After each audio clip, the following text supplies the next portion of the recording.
My son cut me off right after his wedding, said I was controlling, toxic, that he and his new wife needed a fresh start. He handed me a document at the reception, a no-contact order, right there in front of everyone. I watched him walk away, my heart breaking, but my face calm. Months later, when he got a new job and bragged about finally being free from me, he didn't know the truth. He was working for my company, under my payroll, following my orders every single day. Before we continue, please subscribe to the channel and write in the comments what time it is where you are now. The air in the reception hall, usually a symbol of joyous union, felt impossibly cold as my son, Mark, stood before me. His new wife, Clara, by his side, exuded a chilling composure. "Dad," Mark began, his voice devoid of warmth. "Now that I'm married, Clara is my priority. We're drawing a line. You need to step back." My 68-year-old heart, which had swelled with paternal pride moments before, seemed to shrivel. He slid a crisp document across the table, a legal notification demanding I cease all contact. The vibrant chatter, the clinking of glasses, faded into a surreal echo as I stared at the paper. The betrayal was absolute, raw, and delivered with a public cruelty that stole my breath. The ensuing silence from Mark was a vacuum that pulled at my very core. Every call went to voicemail, every text unread. Clara's legal counsel swiftly responded to my attempts at reconciliation with stern warnings. The emotional bruise deepened with each passing day. An insidious question began to fester. Had I pushed too hard? Was my devotion to Summit Innovations, my global consulting firm, seen as a flaw rather than a legacy? Clara's words, "He needs space from your controlling nature," echoed, making me doubt my intentions, my love, everything. 6 months into the estrangement, a chance encounter with an old family friend, George, stirred a fragile hope. "Mark's looking for a job," George mentioned casually. "Wants to prove himself, not trade on your name." My heart lifted momentarily, a sign of independence, perhaps a bridge back to me. But then, George added, "Also, he said Clara's family is pushing him into corporate, far away from anything linked to Summit Innovations." The brief warmth vanished, replaced with a familiar chill. This wasn't about self-reliance. It was a deliberate, calculated move dictated by Clara, further isolating my son. Weeks later, a stack of resumes landed on my desk, forwarded by my HR department for a new project management role. This position was within Apex Solutions, a subsidiary I had recently acquired, still operating under its original branding to diversify our market presence. As I reviewed the applications, a name seized my attention: Mark Harrison, my son. His resume was professionally crafted but meticulously devoid of any mention of our connection to Summit Innovations. He had taken great pains to present himself as a completely separate entity, clearly attempting to bypass any association with his father or my company. I arranged for Mark to be interviewed by a trusted senior manager with strict instructions to treat him as any other candidate. For the final round, I asserted my right to observe as an executive, my presence a ghost in the room. Mark, oblivious to the true nature of his audience, exuded confidence. He spoke passionately about modern business strategies, even subtly critiquing legacy mindsets, a veiled jab that stung. My face remained an impassive mask, but inside a complex storm brewed. The ache of his presence, the sting of his words, and a burgeoning, defiant resolve. Despite the emotional gauntlet, Mark genuinely impressed the hiring manager. His raw drive and fresh perspectives were undeniable, though occasionally unrefined. The decision was made to offer him the position. My signature, usually a mere formality, felt like an act of quiet rebellion. It sealed the deal that brought my estranged son into my direct professional sphere without his knowledge. The bitter irony was not lost on me.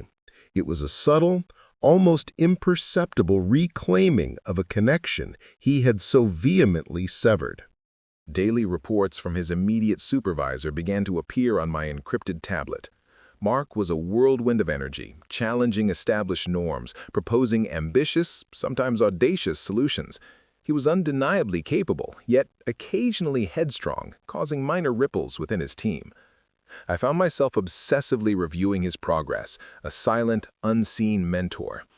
One report detailed his struggles with a particular legacy data management system, a system I had personally designed decades ago. It evoked a strange cocktail of paternal pride and exasperation. One evening, an anonymous email landed in my inbox, critiquing Apex Solutions' stagnant leadership and resistance to modern methodologies. The language, the specific points of contention, it mirrored Clara's past disparagements of Summit Innovations. A discrete IP trace handled by my head of cybersecurity, who was entirely unaware of my personal drama, traced the email's origin to an address linked to Clara's father's corporation. It became disturbingly clear. She wasn't just distancing Mark. She was attempting to influence his new workplace, unknowingly pushing him deeper into my shadow. I began to assign Mark to specific projects, subtly leveraging his strengths while strategically exposing his blind spots. These directives were always channeled through his direct manager. I would offer anonymous high-level feedback, strategic insights, even occasional executive mandates that coincidentally addressed his team's evolving challenges.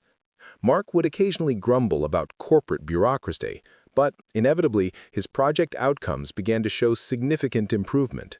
He was, unknowingly, thriving under the very control he had so fiercely rejected, his professional ascent meticulously orchestrated by me. A mandatory company retreat was announced, merging teams from both Summit Innovations and Apex Solutions. Panic seized me. Mark would undoubtedly recognize me. I orchestrated an elaborate ruse, delegating my attendance to a trusted vice president, citing critical international negotiations. However, on the final day, a crucial server malfunction at headquarters forced my VP to leave. I had no choice but to remotely observe the final project presentations via video conference. Mark was presenting. As the camera momentarily panned, his eyes almost met mine on the screen before I swiftly disconnected, my heart pounding. He had been agonizingly close to seeing me. Despite the near catastrophe, Mark's retreat presentation was nothing short of brilliant. His innovative solution to a complex client issue garnered significant praise. His manager, acting on my discreet approval, offered Mark a substantial promotion to senior project lead. Mark's elation was palpable. I overheard him calling Clara, his voice echoing through the thin office walls. "We did it, babe." All my hard work finally paying off away from his shadow. The words, intended as a declaration of independence, pierced my heart. He believed he was free, yet he was moving ever closer to the very gravitational pull he sought to escape.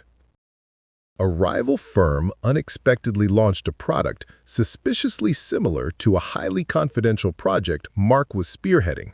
My security team's forensic analysis traced a data breach to a contract employee who had briefly worked on Mark's team, an individual specifically recommended by Clara's brother.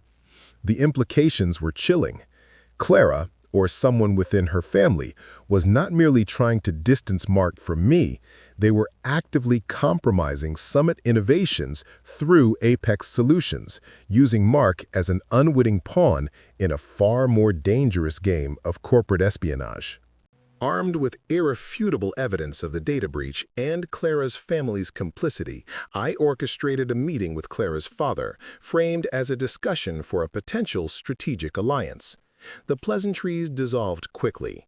I calmly laid out the evidence, detailing how their actions had not only harmed my company, but had gravely jeopardized Mark's burgeoning career. Clara's father, initially defiant, visibly paled as the weight of their transgression became undeniable.